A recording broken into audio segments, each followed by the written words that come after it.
Salut à tous. Alors moi mon nom c'est Sébastien Hirsch, je suis auteur-photographe et je pratique la street photographie. Je suis arrivé à un point de mon parcours où j'ai envie de partager des choses, de parler de mon travail photographique, de son évolution, d'échanger avec les gens, peut-être de donner des conseils à ceux qui commencent.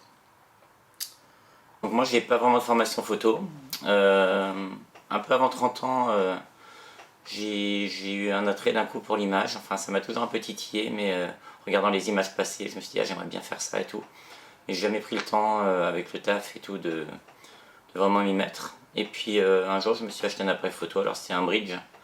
C'était pas super agréable à utiliser, mais j'ai commencé à faire mes premiers essais.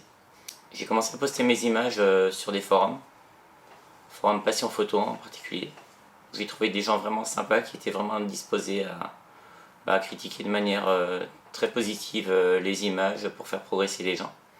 Et donc ce contact, il a tout de suite été finalement collectif avec d'autres photographes. Et ça c'est vraiment quelque chose qui m'a beaucoup apporté. Donc c'est aussi pour ça que j'ai envie de faire ces vidéos, c'est peut-être d'apporter un peu ma pierre et d'aider aussi ceux qui débutent aujourd'hui. J'ai fait une première série sur la défense. Je trouvais que l'architecture était assez impressionnante. Moi j'étais à un moment de ma vie où j'étais pas forcément très serein, un peu stressé, un peu déprimé peut-être. Et donc j'ai donné un caractère assez sombre à ces photos. Et ça donnait quand même un univers assez sympa qui avait été exposé à la galerie photo originale à Paris.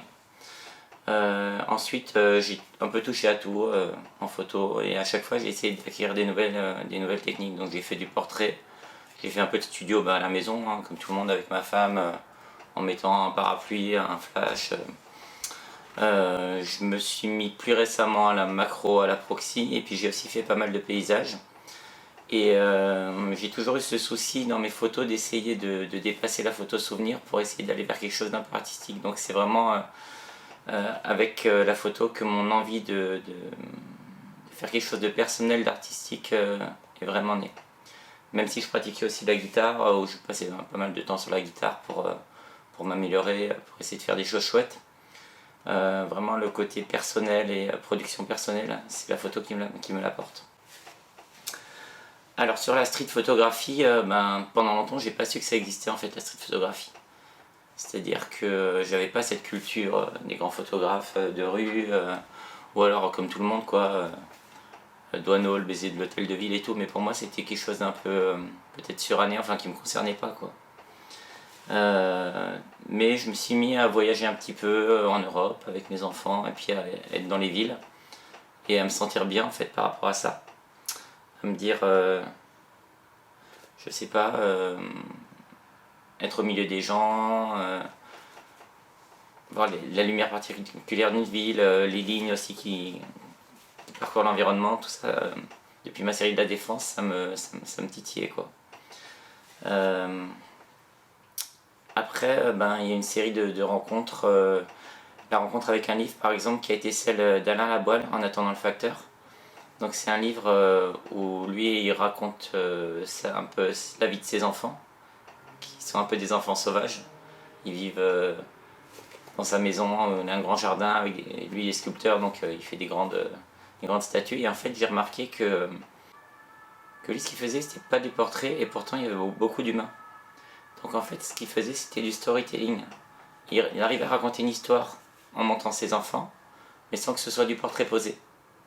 Et j'ai trouvé ça assez extraordinaire. D'ailleurs, j'ai acheté du coup son livre. Et c'est resté dans un coin de ma tête. Je me suis dit, mais l'humain, c'est quand même un truc que j'aimerais beaucoup faire. Un autre problème qui se posait, c'est que moi, j'adorais faire du paysage. Des pauses longues pendant mes vacances, à Cap-Breton, des belles mers, des beaux paysages. Mais ce qui me frustrait, c'est que les moments où on pouvait shooter, c'était 20 minutes avant, 20 minutes après le lever et le coucher du soleil. Puis le reste du temps, c'était mort qu'on ne pouvait pas faire de photos. Et encore, il fallait qu'il y ait du soleil, il faut que ce soit beau, Enfin voilà, c'était beaucoup de contraintes. Et moi, j'avais besoin de liberté dans ma pratique photographique. En fait, moi, j'ai un truc, c'est que quand il y a un truc qui me plaît, je le fais à fond, quoi. Et ça me frustrait beaucoup de ne pas pouvoir le faire à fond. Donc tout ça fait que j'ai j'ai longtemps cherché à pouvoir faire de la photo proche de chez moi. Et moi j'habite dans le Val d'Oise. Et le Val d'Oise c'est quand même un peu mort. Enfin, je pensais, niveau photo. Je me disais, bah, il faudrait que tu ailles à Paris, mais à Paris c'est compliqué aussi, les lumières sont pas toujours belles et tout. Donc je voyais que en fait la rue, pour le moment, à ce moment-là, sous l'aspect architecture ou belle photo de rue, belle lumière, mais je pensais pas encore vraiment aux gens. Et j'ai une petite révélation, c'est j'ai à un moment shooté des enfants en 2020 dans les vaporisateurs d'eau. Et en fait, ces silhouettes d'enfants qui jouaient, ça donnait des clichés, donc je les ai pris à contre-jour, bah, qui étaient vraiment très beaux. D'ailleurs, j'ai une des photos que j'ai envoyées au Monochrome Awards et qui a fait deuxième en catégorie street amateur. Et je pense que là, ça a vraiment été la révélation pour me dire, mais ouais, en fait, il y a un truc à faire en street et j'ai vraiment envie de faire ça. Mais j'y connaissais pas encore grand chose. Et donc par la suite, j'ai commencé à prendre plus de photos dans la rue, à me rendre régulièrement à Paris. Et j'ai une pratique de la rue qui était d'abord, je prends la rue avec des gens dedans. Donc l'idée c'était un petit peu l'être humain au sein d'une architecture ou au sein d'une composition très soignée. Donc en fait souvent je me plaçais à un endroit parce que j'aimais la lumière ou j'aimais les lignes qui parcouraient l'endroit et j'attendais qu'il y ait un humain qui vienne se mettre à cet endroit là et qui venait juste ponctuer en fait mon image pour lui donner cette petite touche. Donc c'est des photos que je prenais plutôt d'assez loin, parfois au 85, parfois même plus. Et donc on peut dire que c'était des belles photos bien cadrées mais qui peut-être étaient un peu plus froides que ce que je fais actuellement. Un peu moins humaine. À ce moment-là, j'ai commencé à m'intéresser un peu plus à la street et à faire des recherches sur internet sur la street photographie et ce qui se faisait en France. Et je suis tombé sur un site il y a un peu plus d'1 an qui venait d'être créé qui s'appelle Street Photographie France. Et ce site, il m'a ouvert des horizons parce que il m'a permis d'adhérer à un collectif et de découvrir de nouvelles choses, de m'intéresser à des photographes, à ce qu'ils faisaient, de voir qu'en fait la street, il y avait différents courants, que ce que je faisais c'était un petit courant de ce qui se faisait, et surtout qu'il y avait des photographes célèbres, bien avant moi, qui avaient pris des photos dans la rue, et qui montraient avant tout l'humain. Et aujourd'hui c'est ça que j'ai envie de faire. Alors, la deuxième grosse révélation, en regardant un petit peu des livres de street photographie, c'est Alex Webb, en fait une photo où on voit des enfants qui sont dans des jeux pour enfants et l'image est structurée autour des lignes. Il y a des bouts de bras, des bouts de jambes et je me suis dit wow, mais c'est comment ils peuvent faire un truc comme ça quoi. On avait l'impression que la photo était posée, que chaque élément était à sa place. Et surtout ils s'interdisaient pas de couper des choses, en fait de passer d'un plan très large à un plan serré et pourtant on voyait quand même beaucoup de choses. Donc ça m'a beaucoup étonné cette photo et je me suis dit mais wow, un jour j'aimerais trop faire des trucs comme ça quoi. Et donc j'ai continué à m'enrichir, j'ai regardé des livres de photographes comme Harry Gruyert, j'ai regardé beaucoup d'expos au Grand Palais et tout. Et c'est un sujet qui du coup me passionne et je me dis mais il faut que je trouve mon propre style. Je me suis dit ça, il faut vraiment que je trouve un style dans ce que je fais. J'ai envie de faire en tout cas des choses comme ça. Cette révélation elle m'a permis de me dire je vais passer de photos où je vais prendre la ville avec des êtres humains dedans à des photos où on va avoir des êtres humains dans la ville. C'est-à-dire que le point focal, ça va être l'humain et ça va plus être les lignes de l'environnement. Et donc pour ça, le premier truc que j'ai trouvé, c'était de shooter les gens un peu plus proches, un peu plus en mode portrait, mais portrait volé. C'est-à-dire que moi je voulais pas interagir avec les gens, je voulais les prendre dans ce qu'ils étaient dans leur vie quotidienne.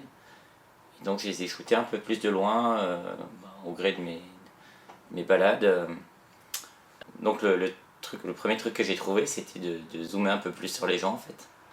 Et garder une grande focale, par exemple à 1,85 mm, et d'isoler les gens et de prendre la vie urbaine comme ça. Donc j'ai fait une série dans le métro, que je trouve chouette. On voit vraiment les gens dans leurs attitudes quotidiennes, parfois dans leur fatigue du quotidien. Donc c'est des portraits qui fonctionnaient bien, moi j'en étais content, j'étais très content de ce que je faisais. Mais on me disait, mais ouais, mais le vrai photographe de rue, ça se passe au 35 mm ou en dessous, il faut être au cœur de la mêlée, tout ça. Donc c'est des choses que je comprenais pas, parce que pour moi mes photos elles étaient déjà super bien. Et, et voilà, j'en voyais pas trop l'intérêt. Et donc j'ai continué à regarder des livres un petit peu, et puis je me suis rendu compte qu'en fait au 85, effectivement, on pouvait prendre des beaux portraits. Mais on n'avait pas non plus possibilité de prendre plusieurs personnes d'un coup, de prendre l'essence de la rue. On prend l'essence d'une personne, mais on ne prend pas l'essence de la rue. Donc j'ai acheté un 35 en me disant bah, je vais tout de suite faire des super photos. Et ça a été un peu la désillusion parce que je me suis rendu compte qu'en fait j'arrivais plus à faire de photos au 35. Alors qu'au 85 j'arrivais à faire des chouettes photos à chaque fois. En fait j'étais trop loin, il se passait rien dans mes photos. Donc c'est très particulier et hyper décevant. Et j'ai